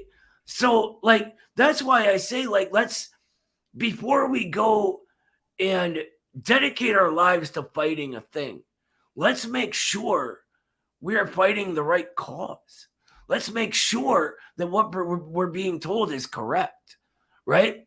That's why I wanted to talk about the China being a dictatorship, right? Because that's what they tell us. And you use the term all the time. And so my theory is that we're just taught never to question this. And it doesn't even occur to you because we get and I'm guilty of this too, right, on other things, but we get our emotions manipulated. The ruling class is very sophisticated in its media. And you can even like read books that they write about how to do this. If you read Edward Bernays' book, everything becomes very clear about how they operate, right? And so we're even taught to, as we think we're noticing it, not notice it. There's multiple layers. So we always have to be very skeptical and go to the facts. What can we actually prove? What can we not? What are we assuming? What are we being told to assume? You know what I mean? Look, I see your point. Obviously, I'm going to take the position that I have done a lot of research on this stuff, and I do think that I'm doing the right thing. I just a little bit, just going on for. I just wanted to explain about how I got involved, like my first protest and stuff like that. Sure, sure. Go ahead. So, back in 2019, I was reading more and more about the internment of the Uyghurs, and I was also following along the events in Hong Kong quite closely, and I was seeing people my age being beaten in the streets by the riot police and stuff like that. So I naturally had a lot of sympathy for the protesters, and I decided I'm going to do one protest at my university, the University of Queensland, one protest against the Chinese Communist Party, against the university's close business relations with China. And because they had, for example, a Confucius Institute on campus, which is run by the Chinese government. Yeah, those are great. I love it. Cultural exchange, I'm all for it. Dude, I keep the thing you'll see, though, Noah, is it's not necessarily about cultural exchange. So, for example, we know that the Confucius Institute at the University of Queensland was they were funding courses at UQ that were telling students that the Hong Kong protesters were terrorists. They were telling people that They the were. roundup. So, okay. Okay, whatever. We'll see. There's so many stuff. There's so much stuff that we can go through, and maybe we can have another one sometime where we can have like a much longer. Because like I've for example, I debated Has for like 6 hours, and Yeah, that's insane. and Jackson I went for like 5 hours. So look, I'm always happy to have like a longer proper in-depth discussion sometime where we can talk about a lot more issues rather than just Uyghurs and stuff like that. But just explaining a little bit more about my history. 2019. Can I cut in one second? I can't do 6 hours with you, bro. Yeah, no, I just can't. I can't believe you guys could do that. That takes stamina. That was pretty cool. You know. Look, to be honest, it shouldn't really have gone for 6 hours. I think both of us. It was a bit of a test of wills. Neither of us wanted to be the one who was like, I'm throwing in the towel type thing. I get that. Yeah, I get that. Yeah, no, it was a bit crazy to do 6 hours, but we can have like maybe we can have a couple more of these discussions because look, I enjoy the discussion because if you compare it to say like Jackson, who's like Drew's fat and like he fucks his dog and stuff like that, whereas we're having a pretty intellectual discussion, even though we strongly disagree. Yeah, I don't really do that kind of thing. I just don't. Look, it was funny. It's funny as entertainment and stuff like that. But right, I do prefer discussions like this where, even though we do strongly disagree on everything, like it is a bit more productive. But just that first protest I was doing. So at this time, I was not like a hardened opponent of the Chinese Communist Party. I never set out to be like. I never had the thought like I'm going to devote my life to opposing the Chinese Communist Party. I never had the thought like I'm going to make Adrian Zenz when he made his turn, right? What'd you say, sorry? You weren't Adrian Zenz, basically. Look, I know he's the big bogeyman for. No, he just said he said he's on a mission of from God to destroy the Communist Party of China. That's all. That's all. Well, look. Anyway, we can debate Zenz as well another time, but I started out, I was 20 years old, man. 20 years old. And also my background as well. Like sometimes you see, like, for example, protesters, activists, and you look into their background and you see like they're super, super kind of like astroturf. Like, their dad's like a congressman, their dad's a judge or something like that. Look, my family background is comparatively pretty humble. Like my dad just ran a fruit shop. I didn't know a single, and like, because my dad just ran a fruit shop and my family were kind of like slight, like probably sort of like middle to upper middle class, just small retail people, like I didn't have in my social networks, like my family didn't have in their social networks, like, barristers, lawyers, judges, politicians, journalists. I'd never met a journalist in my life. I'd never met like a politician in my life, really. Like I was very much like, I was always super interested in politics, always interested in debate and stuff like that. But I was never like someone who like was right there at the. Right, I get you. Anyway, let me cut in real quick, real quick.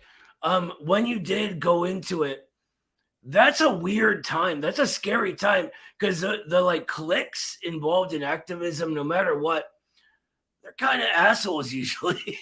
In my experience, like no matter where they are, they're.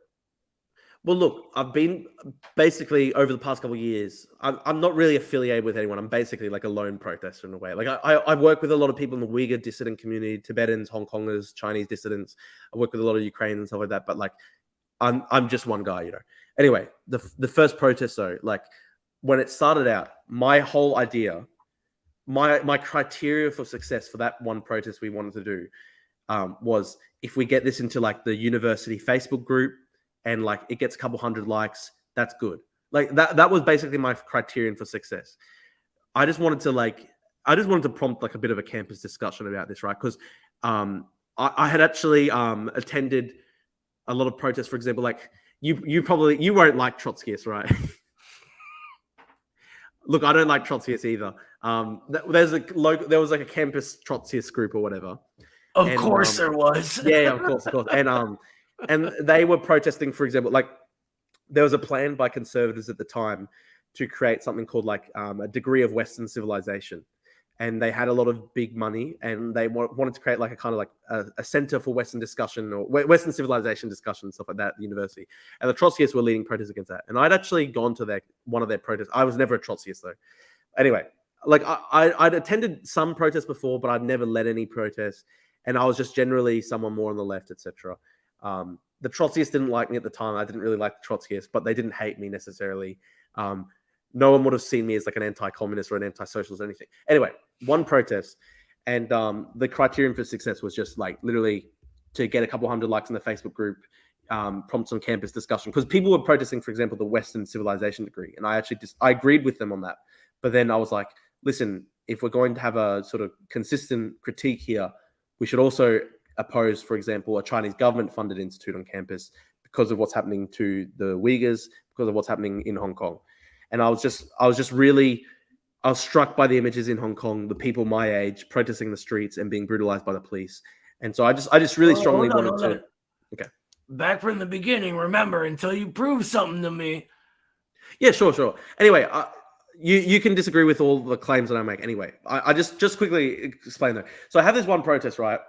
And the way it turns out, and you can understand by the way it turns out, right?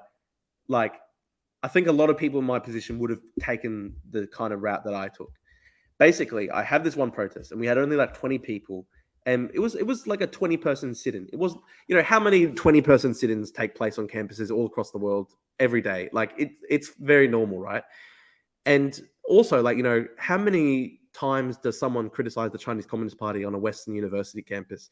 I mean, that must be all the time. Yeah, all the time. It's very commonplace. Anyway, the key difference here was that I know you say that, the elite of America really opposed China. It's a little bit different in Australia because, like, yes, there are a lot of people sort of like in the media who criticize the Chinese Communist Party, etc. Like, but honestly, because of the economic incentives, Australia's in a bit of a situation that's, I would say, is a bit equivalent to, say, how Germany was vis-a-vis Russia prior to the Ukraine war, for example. Like, there's a lot of trade between our two countries, China and Australia, and there are a lot of people in. So, for example, you saw the example of the former Chancellor Schröder of Germany, who retired from politics and then took a. Give me 2 seconds to cut in. Yeah. I want you to finish your story, but let's sort of keep it to the story. We're going off on a lot of side tangents. Sorry. But I have a question for you when you're done with it. But before that, China. I mean, all countries trade with China. China's like one of the biggest producers of almost everything in the world these days. So like the U.S. trades a lot with China, right?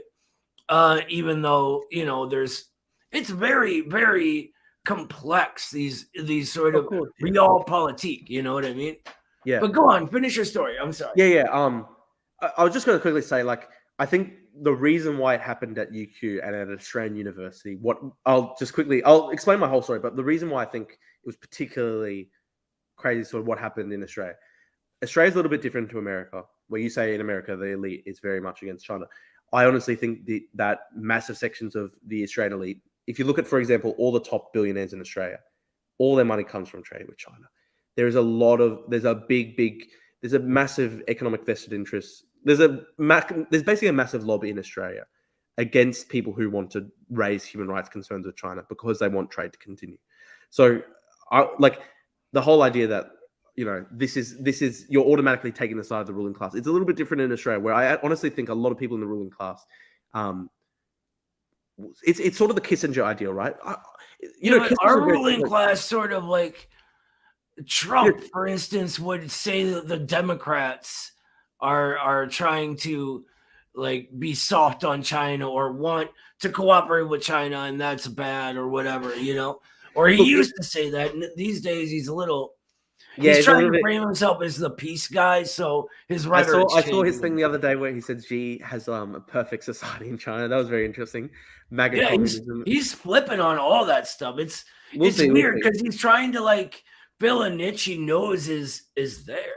We'll see. But anyway, like this whole thing, a lot of people in Australia want to kind of sideline the human rights criticism because there's a big economic vested interest in continuing trade with China, and it's also a little bit different because Australia's actually a net exporter to China rather than an importer. So like, that is different. our economy is very weird in Australia. Let me ask you a question though. So Yeah. what? Let's like wrap this story up. Yeah. So I'll wrap it up. basically, you get your start from this Yeah. one little protest. What's the outcome? So the outcome of this protest, it was a pretty crazy protest, right? 20 people are sitting at a university. That's very commonplace. What happened was and you can see video of this stuff. This is how I became an activist, right? And it's funny, like, I guess it was pretty well known in Australia what happened, but it never really percolated internationally or whatever. But this whole thing, right? Like, and it's funny, like the night before the first protest, I have a video of my dad screaming at me going like, Drew, keep a fucking low profile. The next day, and I'd never talked to a journalist in my entire life. The next day was in the Washington Post, the BBC. Because what had happened was... That's not suspicious to you? But well, listen to what happened, right? 20 people at a sit-in, but there was suddenly... And it was weird how organized it was. There were about and you can see videos of it, there were about 300 to 400 students from mainland China. And some of these people in the crowd were not students. So there were a couple guys in their 30s and they had sunglasses on. They had backpacks with changes of clothes. They even had earpieces in.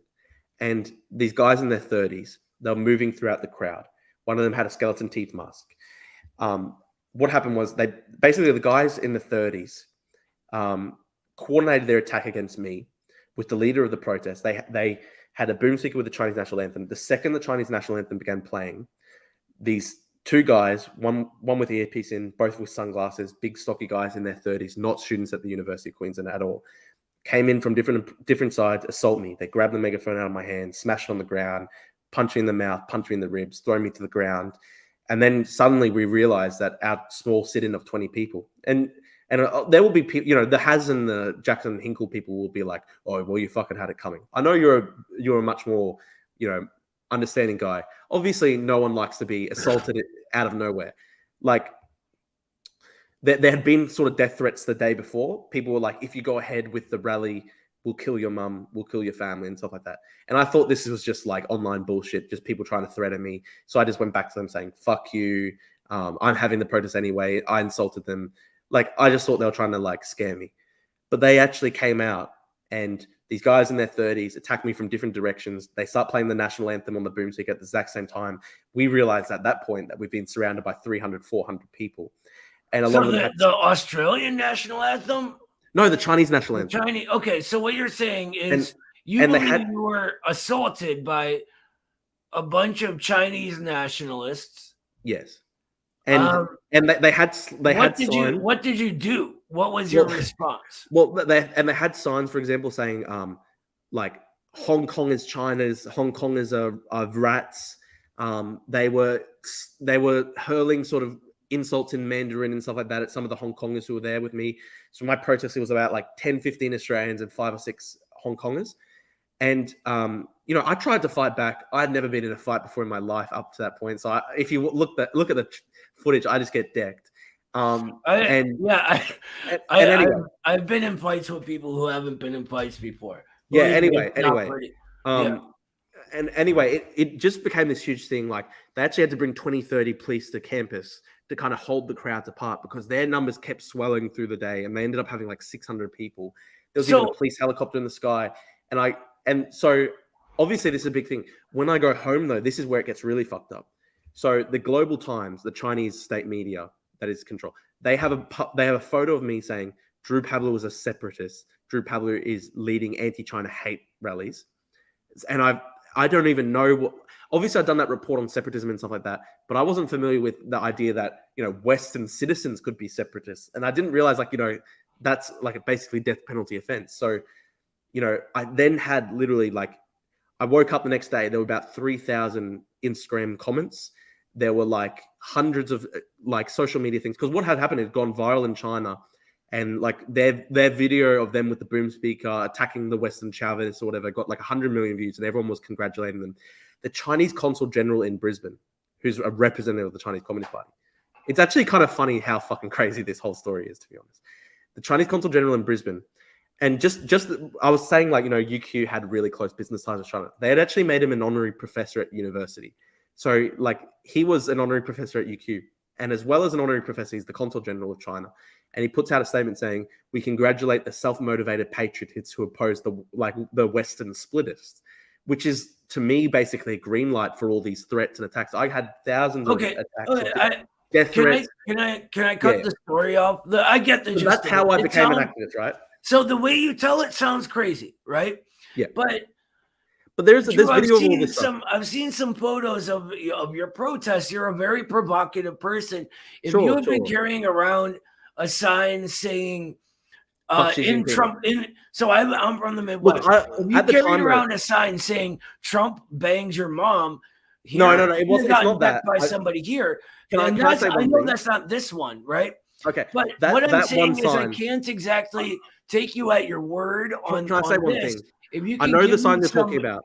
If you can give me some media coverage of it, I'll look into it. I get what you're saying. So I'll show you the video of me getting attacked. The thing is, we're going around 2 hours now, right? Yeah. And it's time. I'm an old man, and so I keep elderly man hours. Literally, like 20 minutes from now is when I'm going to bed.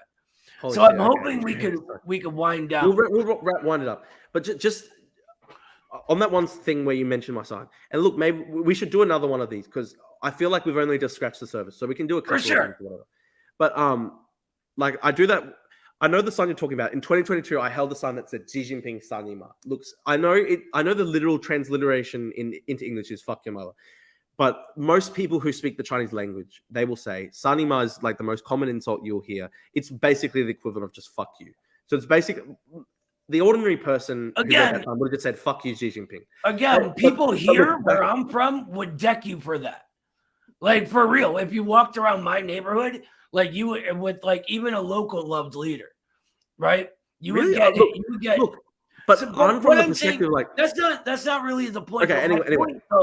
My point, Drew, is that I can't really take you at your word that you guys were just having this nice little protest, especially with these Hong Kongers involved, right? And I can't take you at your word that everything is sort of panning out the way you say it does. I want to try to hold on. Let me finish. So, if you have some sort of news reports and photos of all this happening, I'd love to see them. Put them in our private chat, and next time we talk, we can continue this. Look, but for now, I found the video of the moment they attacked me, right?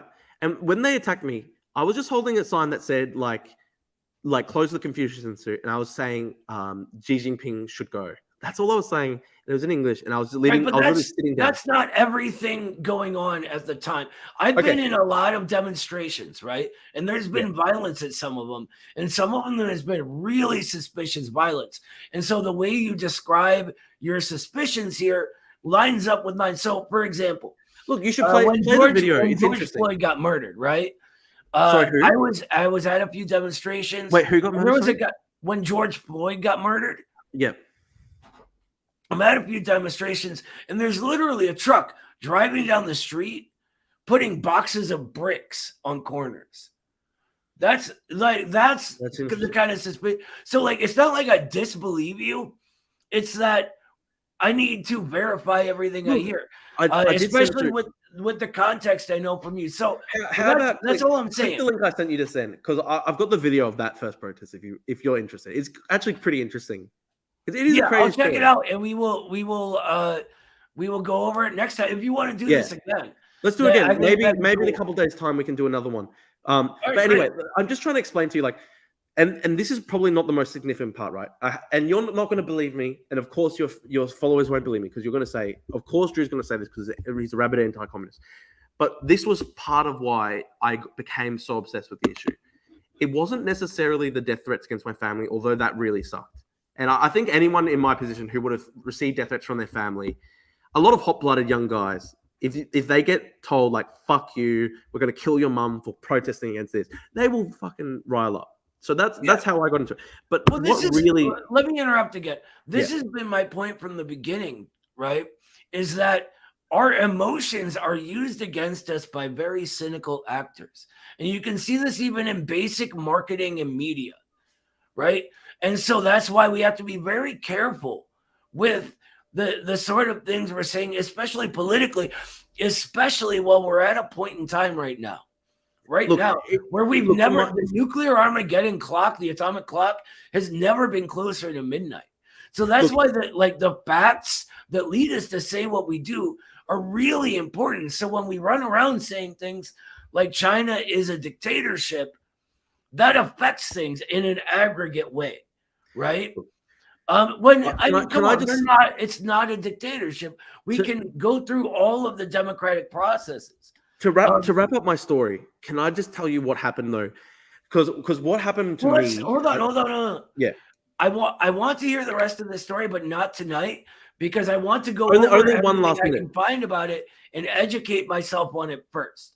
So can I say one last minute? Just 1 minute. Sure. One last thing. Go ahead. Okay.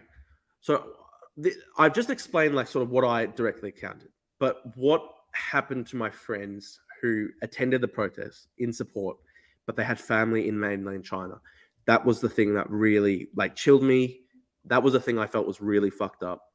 And I think it goes directly to your claims that China isn't a dictatorship. So there were about 2 or 3 guys who had family members inside China, and they came to the protest. And obviously they're photographed at the protest. Their photos were all posted online and everything. These 2 or 3 guys, they were of different ethnicities. You know, okay, Drew. One was Tibetan, 2 Chinese. These guys, because they attended the protest at UQ, within 3 days, all their family members had been visited by Chinese security police inside the mainland, and the family members had been threatened, and they basically had been threatened, and they were told essentially to keep safe.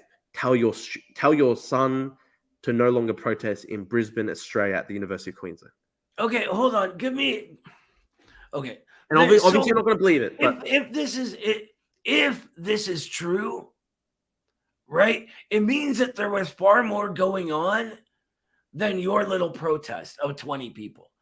Because that kind of thing, while it can happen, doesn't happen for a protest.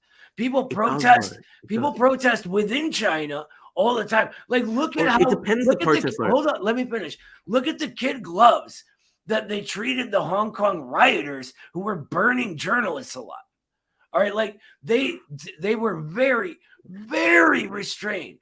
And so like I get that maybe something happened. I need to look into it. I can't take you at your word because of the context. Fair enough. So let's hold it. So let's just drop this subject and let's talk about it next time. Okay, fair enough. Look into it first. And I'll even send you like, what are your thoughts on the LaRouche?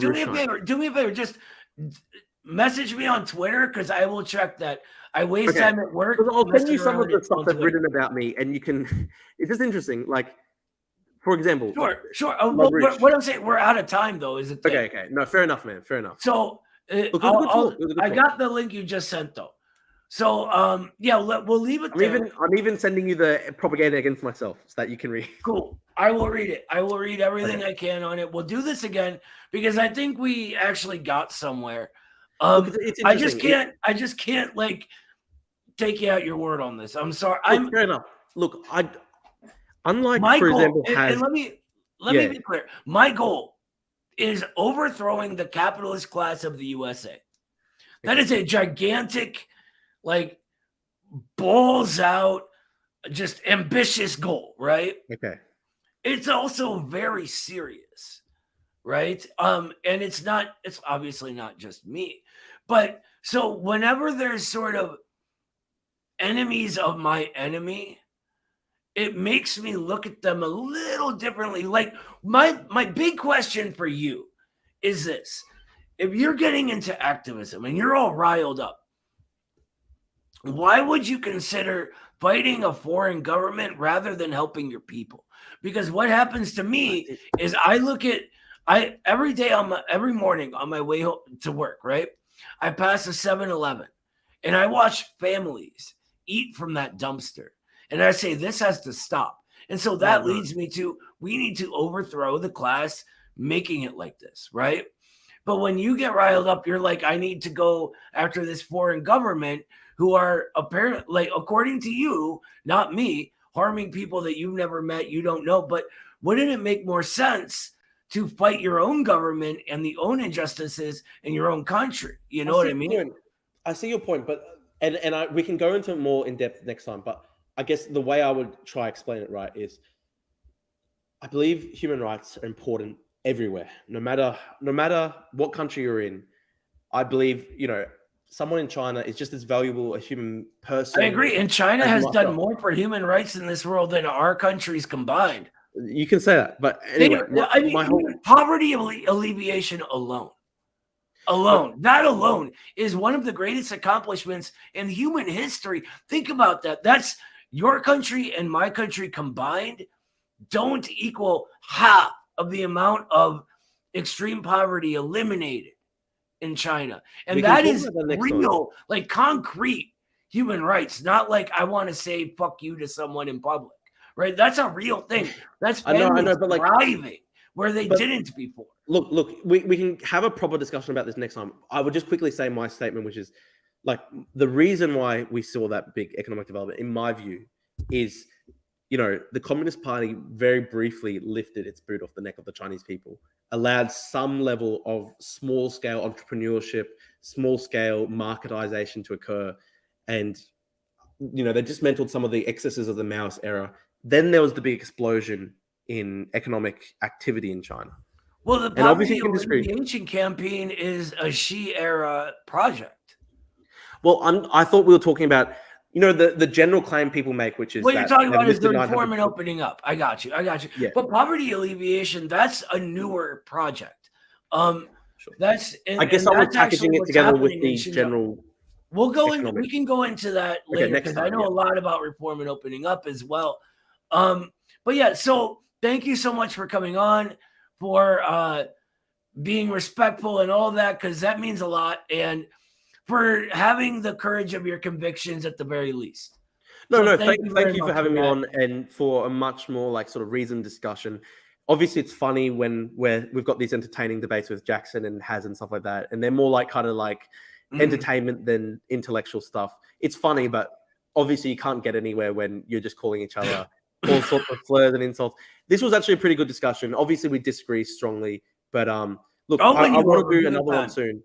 And we can maybe do 2 or 3 of these. And because I think at this one, we didn't get into that as much depth as we could because I guess we were both sort of just explaining where we both come from. But let's have more. Yeah, we'll go in depth. What might be interesting is to do a discussion on one topic and just get through the entire thing. And we can keep going. We can do that. I'm going to I can make sure I prepare for a while because we got a lot during that. So, and that's it. And I'm going to end the stream there. So again, thank you so much for coming, Drew. If you want to just hit leave studio whenever you're ready, you can say bye, whatever you want to do. Everybody thank Drew for coming. He was a man. He stood his ground, and we respect that around here. Thank you, Noah. No, I appreciate the fact that you were respectful and we had a good discussion. Honestly, it's amazing what can be done when you have actual discussion rather than just the angry exchange. But it's good. No, thank you, Noah. I did really appreciate the discussion. It was actually a reasoned discussion. We strongly disagree, but look, we'll do another of these. I like how you describe me as someone who, you see me as someone who's a good person who's been led astray. Likewise, I see the same for you. So give me time. I'll win you over. Yeah. Anyway, okay. Thank you, bro. I appreciate it, and we'll have another one soon. Thank you, guys. Brother. Take care. Thank you. Have a good one. Bye. All right, everybody. And that was our discussion with Drew Pavlou, anti-communist. So who thinks, and let me fix the view here. Who thinks I'm going to win him over? I think I will. I think I'll do it. I'm pretty good at this. If I can get everybody I work with on board, I can get Drew on board. Watch. But yeah, we got a whole bunch of super chats during that. So we are going to go through them. Let's see. Oh, okay. Kyle Pettis. Thank you so much. I remember this part of the discussion. He says, democratic centralism in action, internal discussion and criticism, unity of action. They actively follow this method. I really wanted to get into this because one of the things that really bothers me a lot of the time about propaganda and people taken in by it and all of that is the manipulation of language, right? If they just over and over repeat authoritarianism, dictatorship, etc., that becomes like a sort of subconscious assumption for us, right? And we don't even think about it. But if we look into the Chinese system, it is absolutely Lenin's democratic centralist system. And it's the most evolved democratic actions we can get. All right. We're going to go through this. Oh, man. Kyle, thank you so much. I'm just seeing super chat after super chat. He's got the next one, too. He says, Tohti publicized in class. Oh, this is the one I brought up. Uyghurs must use violence to fight, and Uyghurs must resist the government just as they resisted Japanese aggression. Cool. Thank you for that one. He also says, thank you again. You're the hero of the night, brother. April 23rd and June 26th, and other violent terrorist cases called heroes, and incited students hate the government and overthrow the government. I'm not sure what that's referring to, but it was at 7:15, so I think Tohti. I don't know. Lee Sakara. I apologize if I'm getting that pronunciation wrong. I'm tired. Sakara, yeah.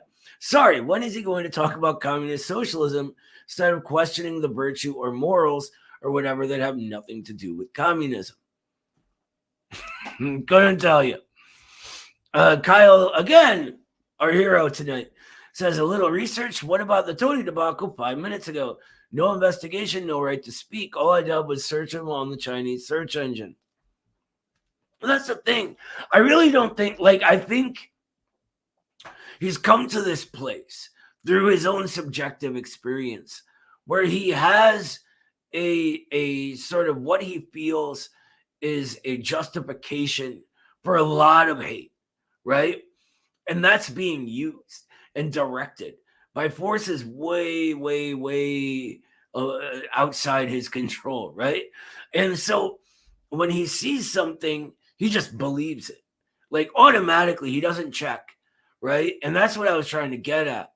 And all I do is check, right? If China's doing so, I mean, I side with the Soviets in the Sino-Soviet split. I'm not exactly like I love China guy, right? But they are doing amazing things in the world right now. They just are. And we can't deny that, you know? All right. Thank you, Tusker, who says, Noah, you are doing such a great job. In my experience, humility, kindness go a long way when having these types of conversations. Thank you so much, Tusker. ReZero Cult Leader, thank you.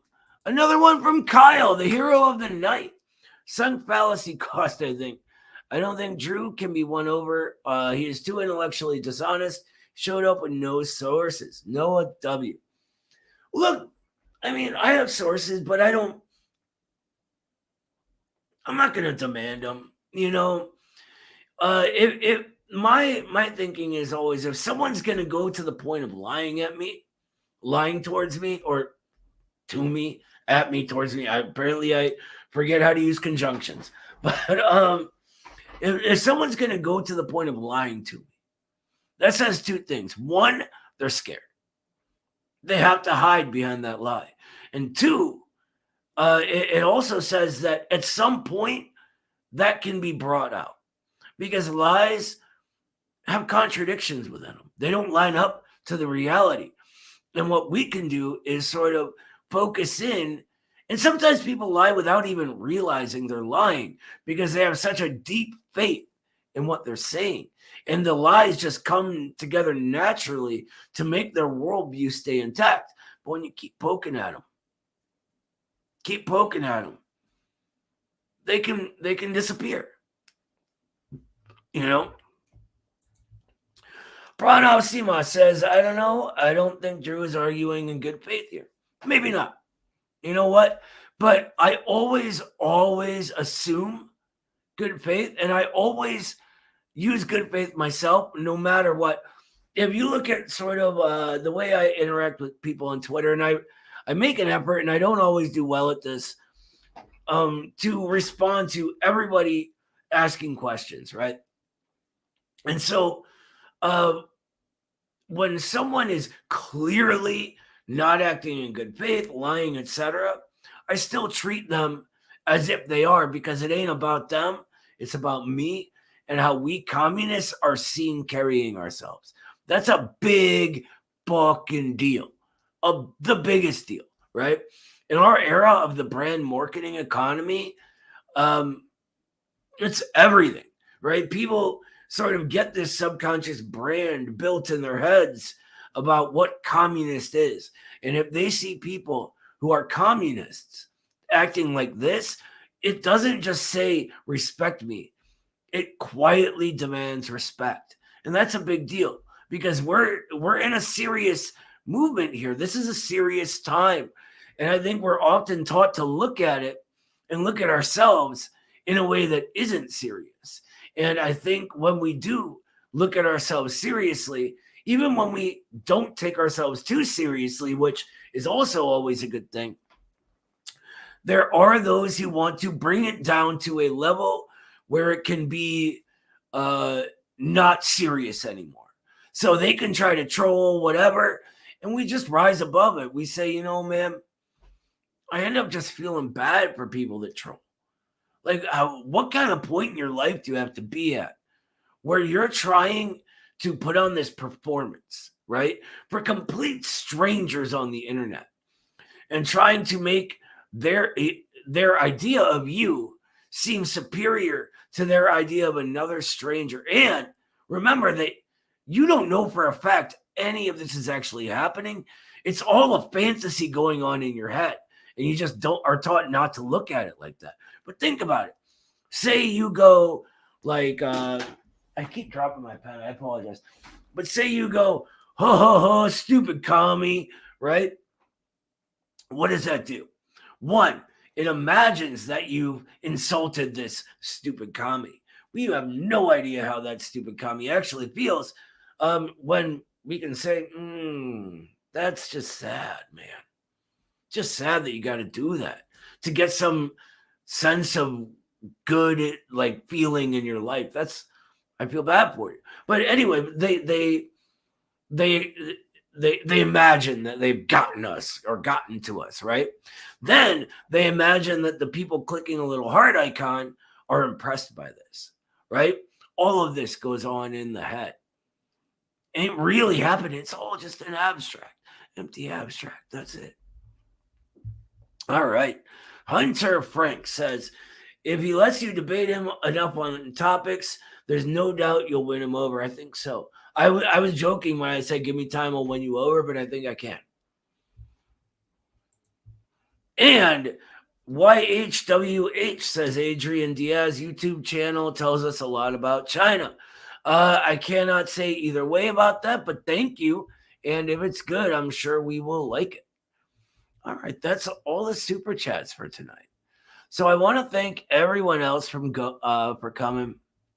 Oh, we got a super sticker from a Starbucks for 20 pounds. Thank you, a Starbucks. I don't know if that goes up or anything either. But yeah, thank you all for coming and watching, cheering me on, whatever. It was awesome. I love you guys.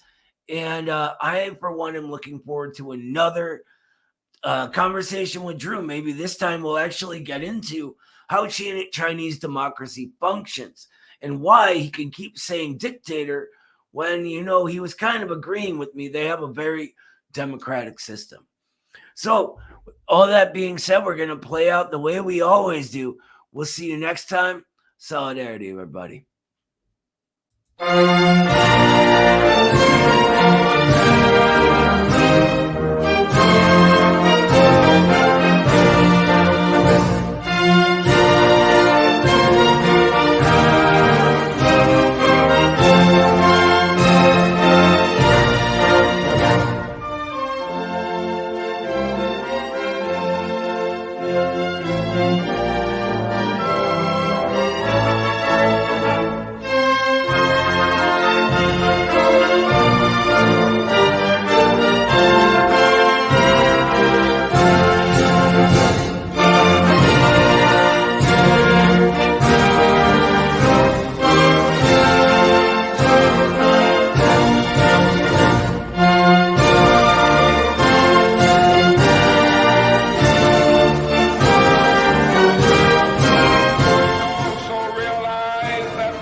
of racial injustice and economic injustice cannot be solved without a radical redistribution of political and economic power.